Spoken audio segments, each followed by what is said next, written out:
Hai, bekerja adalah salah satu aktivitas paling penting dalam hidup manusia. Dengan bekerja, manusia bisa mendapatkan penghasilan untuk memenuhi berbagai kebutuhan hidupnya. Tapi, tidak semua pekerjaan membuat orang bahagia. Mungkin karena gaji kecil, bos pemarah, satpam kantornya suka nembak orang pakai bazooka kalau telat, atau kantor perusahaan yang terlalu dekat sama reaktor nuklir yang suka bocor. Nah, kalau udah nggak bahagia lagi dalam sebuah pekerjaan, hal yang bakal dilakukan orang adalah jalan-jalan? Oh, bukan. Berhenti dulu baru jalan-jalan. Ke daerah yang banyak jurangnya mungkin ya. Jangan deh. Dari sekian banyak cara berhenti yang diterapkan oleh 5 orang ini adalah yang paling gokil di dunia. Yuk disimak guys. Pada 24 Maret 2012, Greg Smith memutuskan untuk berhenti dari pekerjaannya di sebuah bank terkenal di Amerika, Goldman Sachs. Ia berhenti pada saat posisinya di kantor sedang naik daun. Tidak main-main, pegawai ini berhenti dengan cara membuat surat pengunduran dirinya pada laman opini koran terbesar di Amerika, The New York Times. Awalnya orang mengira langkah ini adalah langkah bodoh karena ia baru saja meninggalkan pekerjaan yang akan menjanjikan masa depan cerah untuknya. Tapi nyatanya ia justru memasuki dunia baru sebagai penulis.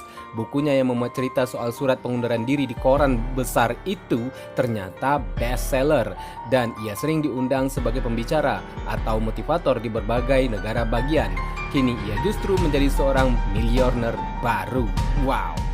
Sedang siaran langsung, Natalia Escudero tak pernah menyangka bahwa ia akan menjadi pemenang hadiah lotre. Hebatnya, hadiah itu ia dapatkan ketika meliput tentang kegiatan penarikan undian lotre itu sendiri. Sontak, kejadian pada tahun 2019 itu membuat Natalia berteriak kegirangan. Entah sadar atau tidak, sembari sedang memegang mikrofon dan menghadap ke kamera yang lagi menyala, Natalia mengatakan bahwa esok harinya ia tidak akan masuk kerja alias ia minta berhenti. Siaran langsung di RTVE tempat Natalia bekerja itu disaksikan ribuan pasang mata. Di Spanyol, inilah sejarah pengunduran diri paling fenomenal. Untuk pertama kalinya seorang reporter menyatakan berhenti bekerja di tengah siaran langsung yang dipandunya. Natalia ditugasi meliput acara lotre Natal tahunan bernama El Gordo. Tahukah Anda berapa uang yang diterima Natalia dari lotre itu? Besarnya adalah $5.500 yang bila dirupiahkan ya sekitar 1,5 miliar lah. Wow. Pakai marching band adalah Joy DeFrancesco, seorang karyawan Hotel Renaissance di Amerika yang membuat sensasi ini hingga viral di YouTube. Dalam videonya, Joy memperkenalkan terlebih dahulu sedikit tentang dirinya. Ia berdiri di depan hotel tempat ia menghabiskan 3,5 tahun secara sia-sia. Lalu ia memperlihatkan bahwa ia sudah membawa sekelompok marching band untuk menemaninya mengundurkan diri. Dengan menggunakan setelan kemeja merah, Joy mengajak bandnya masuk ke ruangan manajemen untuk bertemu dengan pimpinan hotel.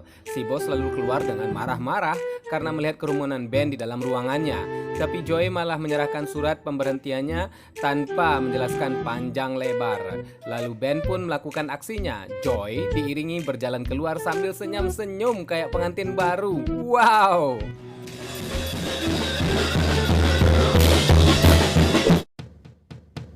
Pakai kue.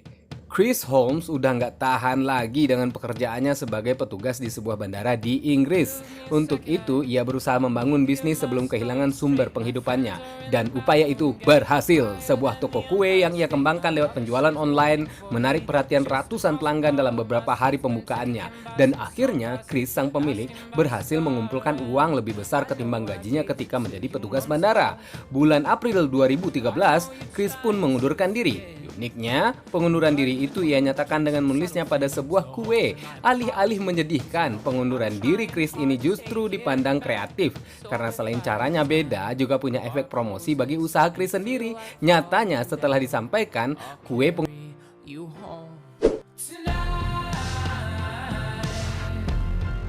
lewat game. Pernah dengar game Electric Boogie? Baru denger kan? Emang sih game ini sama sekali nggak populer. Tapi game yang mirip banget sama Flappy Bird ini sempat bikin heboh loh. Bukan karena gamesnya menarik atau pernah dimainin sama presiden negara mana gitu. Tapi karena pada kredit title-nya ada surat pengunduran diri yang pakai kata-kata kotor. Wow! Lebih gawat lagi, surat itu muncul dengan adegan di mana karakter dalam game itu memperkosa seseorang pada bagian akhir. Ih, jijik. Bekerja denganmu sangat menyedihkan. Kamu punya kepala yang terlalu jauh dari it. Tapi nafasmu bau, aku sudah sadar itu, makanya aku berhenti. Begitu tulis sang developer pada kredit title. Perusahaan game ini tidak memberi reaksi apa-apa terhadap adanya tindakan di luar kewajaran yang dilakukan oleh developer gamenya sendiri. Akun Benjamins di kanal YouTube mencoba menguak ini pada Desember 2014 dan video itu langsung bikin akun Benjamins terkenal. Haha, wow.